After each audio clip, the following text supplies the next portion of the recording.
Salut salut, bienvenue pour un nouvel update lecture et je me rends compte en disant ça que ça fait longtemps que j'ai pas fait d'update graphique, mais ça fait longtemps que j'ai pas lu de graphique non plus, hein. Voilà, enfin bref. Les livres que je vais vous montrer aujourd'hui, vous les avez vus dans le vlog du week-end d'Amil, puisque c'est que des livres que j'ai lus sur le week-end d'Amil. Et si je me rappelle, enfin si ça me percute, entre guillemets, que j'ai pas beaucoup lu de graphiques récemment, parce que normalement sur un week-end d'Amil, je lis beaucoup de graphiques et là j'en ai lu qu'un. J'en ai lu deux. Normalement, voilà, sur un Academy, je lis 3, 4, 5, 6 graphiques. Et là, non, j'ai lu quasiment que des bouquins. Et j'ai quand même réussi à atteindre les 1000 pages. Donc voilà, bref, vous les avez vus dans le vlog du Academy si vous avez regardé le vlog. Si ça vous tente et que vous l'avez pas vu, je vous le mets en barre d'infos. Mais en tout cas, je vais vous parler de ces livres-là aujourd'hui. C'est parti. Le premier, c'est Sky High de Emma R. Lowell. C'est une romance d'une autrice que je connaissais pas. Et franchement, j'ai juste adoré, c'était juste trop cool, je suis dégoûtée et je l'ai dit en vlog, il me semble. Après avoir fini ce livre, j'ai été voir ce que l'autrice avait écrit d'autre parce que franchement, je voulais trop acheter d'autres livres, savoir ce qu'elle avait fait d'autre et tout.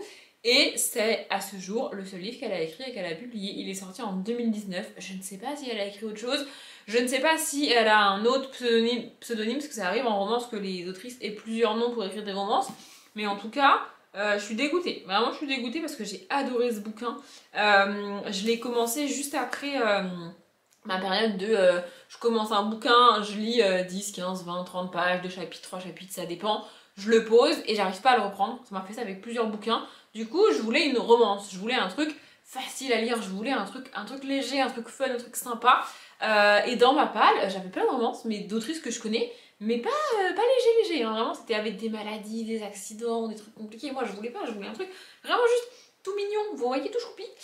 Et c'est ce que j'ai eu avec ce bouquin, du moins dans la première partie. Je sais pas ce qui est... non, je pense que c'est trop loin dans le bouquin pour que ce soit mis dans le résumé. Enfin j'espère, parce que si ça c'est mis dans le résumé, c'est que vraiment... ouais non, je suis en train de lire vite fait le résumé en même temps que je parle, c'est assez compliqué. Mais je crois que c'est pas dans le résumé. En fait, bref, on va rencontrer une jeune fille qui s'appelle Jill. Elle est en terminale, il me semble qu'elle a 17 ans au début du bouquin, oui ça doit être ça. Et elle est en train, donc elle est à fond dans ses études et elle est en train de préparer son dossier pour potentiellement être acceptée en études de médecine, donc après son bac. Voilà, elle fait ça, elle a un tuteur et tout. Et elle a décidé avec sa meilleure amie de s'inscrire à un cours de sport, de faire une activité. Elles veulent faire à la fois, je crois, une activité toutes les deux ensemble et un truc qui les sort de leur routine en fait. Et sauf qu'elles s'y sont pris un peu tard et tout ce qui restait c'est le cours d'escalade. Donc elles se sont inscrites au cours d'escalade et elles commencent à faire de l'escalade. C'est bizarre mais ça m'a donné envie de faire de l'escalade. Bref, on s'en fout. À ce cours d'escalade, il y a un garçon qui s'appelle Jared qui est hyper doué en escalade. Dès qu'il se met à grimper, à monter et tout le monde s'arrête et tout le monde le regarde, genre le gars est trop parfait, enfin bref, en plus il est beau, ce qui ne gâche rien évidemment, sinon c'est pas drôle. Et elle va commencer à discuter avec ce garçon et se rapprocher de ce garçon. Je vais pas vous faire un dessin, c'est une romance, et donc toute la première partie de la romance, en fait c'est une romance assez classique, assez basique entre deux personnes. Le thème qui est abordé, c'est le côté... on a appris, encore une fois, à la fille à faire attention parce que tout ce qui intéresse le garçon, c'est le sexe. Évidemment. En même temps, enfin, j'ai envie de vous dire, les mecs, vous râlez quand on dit que tous les garçons font ça, mais c'est ce qu'on nous apprend, hein. On nous apprend à faire attention et on nous dit attention, les garçons ont des besoins, attention, il n'y a que ça qui les intéresse. Donc au bout d'un moment, on finit par intégrer ça dans notre cerveau et on part du principe que c'est la vérité et que c'est un cas généralisé pour tous les mecs. Excusez-nous, mais vous avez quand même nous apprendre autre chose quand on a 12-13 ans, parce que c'est comme ça. Bref. Et donc elle doit faire attention, elle n'est pas très sûre d'elle. En même temps, jusqu'à présent, c'est ce qu'il faisait aussi, hein, faut pas non plus déconner. Et lui, alors j'hésite à faire une comparaison parce que si je fais cette comparaison, il y a des gens qui vont râler, il y a des gens qui vont ne pas lire ce bouquin parce que je fais cette comparaison. Mais je vais quand même le faire. Parce que c'est ma chaîne et parce que je fais ce que je veux. Il a un petit peu le même genre de comportement que, attention, ne râlez pas, ne vous énervez pas, le même genre de comportement que Ardeen dans After. Oui, j'ai osé. C'est un peu moins toxique que dans After. En fait, je vais faire une mini parenthèse sur After parce que ça me tient à cœur. Vraiment, je n'ai jamais nié le fait que After était une romance toxique. C'est jamais ce que j'ai fait. J'ai juste dit que bannir les romances toxiques, c'est pas la bonne chose à faire pour moi. Parenthèse fermée. Bref, donc il a un peu le même comportement que Hardin dans After. On l'apprend assez tard dans le bouquin, mais en même temps, c'est pas si surprenant que ça. Bref, donc lui va se retrouver en mec qui jusque-là n'en avait rien à foutre des filles, mais qui tombe amoureux. Pas non plus évident à gérer, je dis pas. Et elle va se retrouver en mode, c'est un mec qui en a rien à foutre de ma gueule et des filles en général, et qui veut juste s'amuser. Du coup, faut pas que je m'attache. La première partie de la romance, c'est ça.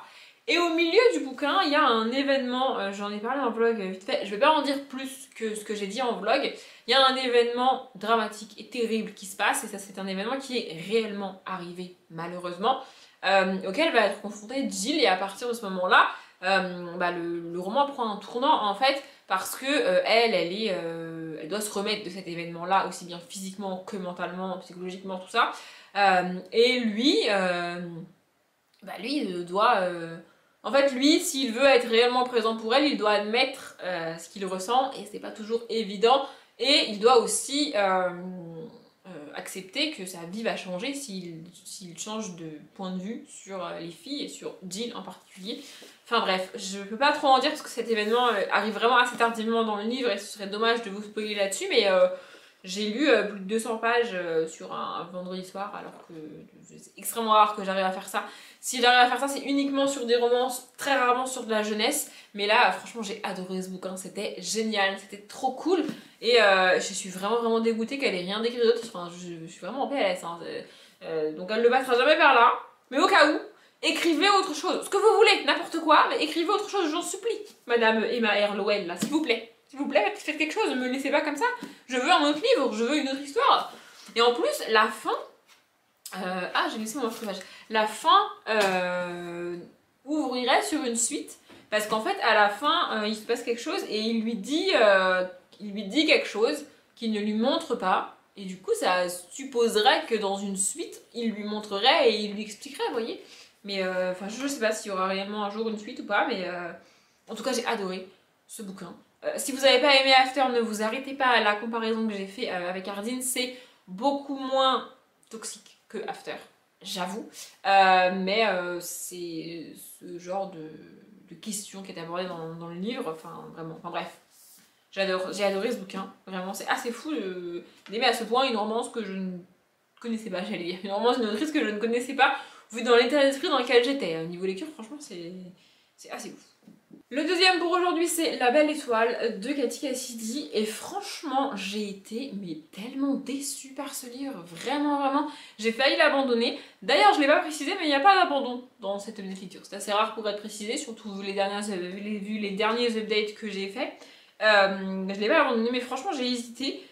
S'il n'avait pas été aussi court et si ça n'avait pas été aussi fluide à lire, franchement je pense que je l'aurais abandonné. Parce que vraiment, j'ai pas trouvé ça ouf. Hein. En fait, on suit une jeune fille qui s'appelle Dizzy.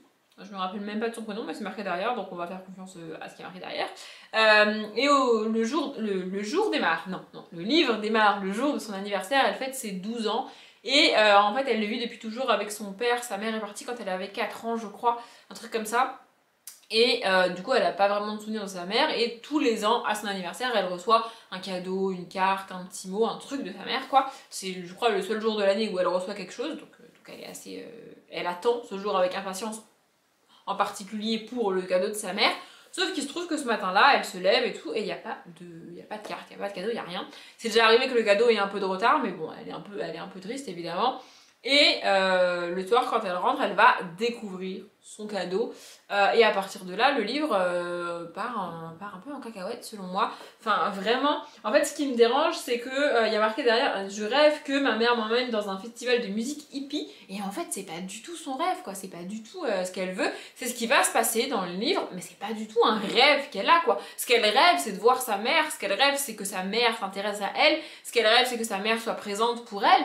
Mais pas qu'elle parte, enfin pas qu'elle aille dans un espèce de festival chelou avec sa mère, enfin vraiment j'ai pas du tout aimé l'ambiance du livre, j'ai pas du tout aimé l'histoire, j'ai pas du tout aimé ce qui se passait en fait, enfin vraiment j'ai pas du tout adhéré. C'est dommage parce que Cathy Cassidy est une autrice que j'aime beaucoup, mais là avec moi ça marche pas en fait, avec moi c'est pas passé, je suis pas rentrée dedans, j'ai pas compris le délire, j'ai pas intégré, voilà, je me suis pas impliquée dans ma lecture. Enfin vraiment, j'ai pas compris. J'ai pas du tout passé un bon moment. C'était pas hyper fun et enfin vraiment ce qui se passe dans le bouquin m'a pas emballé. Hein, voilà.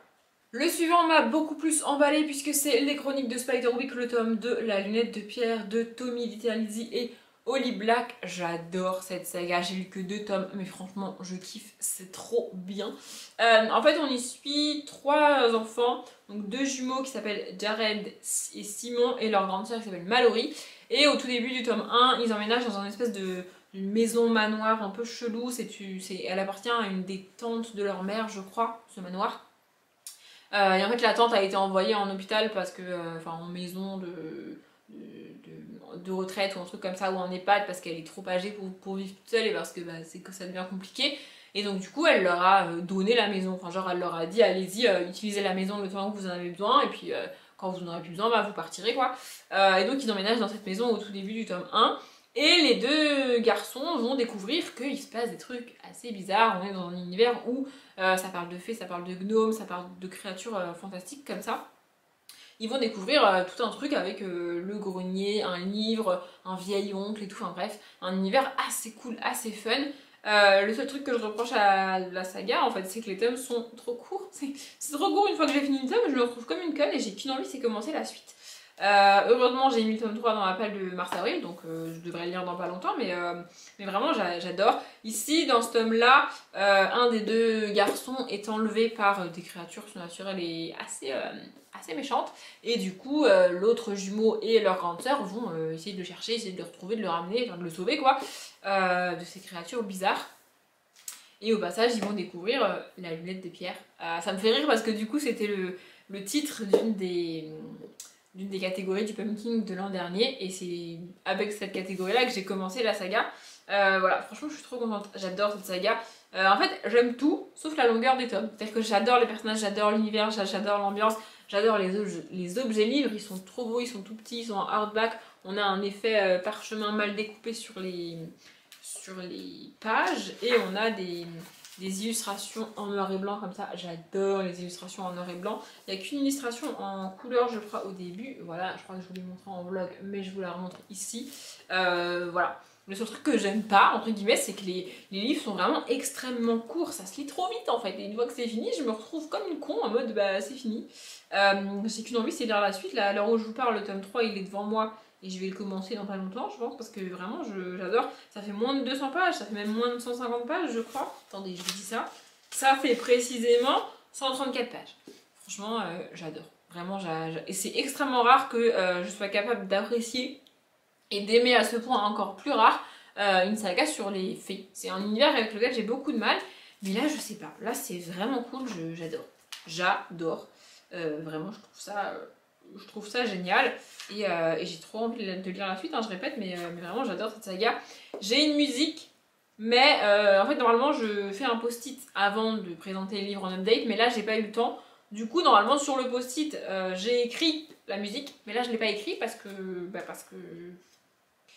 j'ai pas fait les post-it. Donc je vous l'écrirai quelque part par là si jamais ça vous intéresse. Et enfin, j'ai lu et j'ai terminé après le week-end à 1000 Ami à vie de Pierre Bottero. C'est un tout petit livre, je pensais vraiment le lire en entier sur le week-end à 1000, mais j'ai préféré prendre mon temps pour celui-là parce que voilà. C'est le 3e livre que je lis de cette collection-là de Pierre Bottero, et dans chaque livre, il aborde un thème assez difficile, vraiment assez compliqué. Il y en a un qui parle d'amitié et d'acceptation et du premier amour de manière générale. Il y en a un autre qui parle de maladie moteur, de maladie physique au niveau des jambes d'un petit garçon. C'était absolument génial. Et ici on parle d'un autre type de maladie que les enfants peuvent avoir malheureusement. En fait, c'est l'histoire de... Comment elle s'appelle? Je ne sais pas. Brune, c'est ça, elle s'appelle Brune. Pardon, je vous ai un peu agressée. C'est l'histoire de Brune qui, du coup, qui va au collège et tout va bien dans sa vie. Enfin, elle a une vie assez basique, assez normale. Vous voyez, elle a des amis, elle va au collège, elle fait ses devoirs. Ses 2 parents sont instituteurs, il me semble, professeurs des écoles, ou au collège, ou au lycée, enfin je sais plus, mais en gros, ils sont dans l'éducation, on va dire ça comme ça. Et donc, du coup, elle a une manière d'apprendre et comment dire, on lui a appris que l'école c'était très très important et donc du coup elle accorde beaucoup de temps parce qu'elle n'a pas vraiment le choix à ses devoirs et à l'école. Bref, elle a aussi un petit groupe d'amis, enfin vraiment tout va bien dans sa vie. Jusqu'à ce que, enfin tout va bien dans sa vie jusqu'à ce que, non, elle va pas tout détruire, mais bref, il y a une nouvelle élève qui arrive au collège, elle s'appelle Sonia et elle a une manière particulière d'aborder l'école et en même temps personne l'engueule, c'est assez bizarre. Elle a redoublé une fois, je crois, ou peut-être 2 fois, je sais plus. En tout cas, elle est plus âgée que les élèves de la classe de Brune. Donc j'ai dû couper, je me suis étouffée. Donc je disais, elle a redoublé, il me semble, une fois, peut-être 2 fois. Et elle loupe des cours de temps en temps, elle n'est pas très régulière, elle n'est pas très assidue, elle fait pas ses devoirs, il y a des devoirs qu'elle rend pas. Mais les profs lui disent rien, elle ne justifie pas ses absences, parce qu'elle est aussi régulièrement absente, je sais pas si je l'ai dit. Mais les profs ne lui disent rien, les profs sont assez cool avec elle. Et Brune, on ne comprend pas pourquoi, même la prof la plus dure du collège, qui est la prof d'anglais, est gentille avec elle, vraiment. Et du coup, elle comprend pas pourquoi, jusqu'à ce qu'elle découvre que Sonia est malade, en fait. Et donc, du coup, elles sont devenues amies juste avant que Brune découvre cette maladie. Et Brune va décider que, malade ou pas, elle reste amie. Enfin, le sujet du livre, c'est vraiment cette maladie, comment c'est accepté, comment c'est traité, comment ça change la vie des gens et comment ça peut détruire la vie des gens. Vraiment, j'ai adoré ce livre, c'était vraiment génial. Pierre Bottero est juste trop fort pour aborder tous ces sujets-là. C'est à la fois mignon et sympa, alors qu'on parle quand même d'une des maladies les plus terribles qui peut exister. Je veux pas citer la maladie, peut-être vous l'avez deviné, mais je vais pas la citer. Mais franchement, c'est vraiment vraiment cool. Et la force du personnage est assez dingue. De Brune, je parle. C'est vraiment, enfin, j'ai adoré. C'est pour ça que je l'ai pas terminé sur le week-end parce que j'avais besoin d'une pause en fait. Je voulais pas l'enchaîner comme ça. Je voulais pas le lire trop vite. Je voulais prendre mon temps, donc je l'ai terminé le lundi ou le mardi, je sais plus. Mais voilà, enfin, franchement, il est trop fort, Pierre Bottero, pour aborder tous ces sujets-là. Et comment dire, pour apprendre des choses et pour faire découvrir malheureusement ces sujets-là aux enfants, je trouve que c'est vraiment cool, vraiment. Et je sais pas quoi dire de plus. Voilà, je vous conseille globalement tous les livres de cette collection de Pierre Bottero, même si jusqu'à maintenant j'en ai écrit que 3, je sais pas combien il y en a en tout, mais moi j'en ai lu que 3. Donc j'ai lu Ami à vie, Le garçon qui voulait courir vite et Tourbé de mon amour. J'ai l'impression d'avoir été plutôt rapide et plutôt efficace dans cette update. Je sais pas trop ce que ça aura donné au montage pour vous. J'espère que ça vous a plu. En tout cas, je m'arrête là. Comme d'habitude, je vous souhaite une bonne journée, un bon après-midi, un bon appétit ou une bonne nuit. Et je vous dis à bientôt.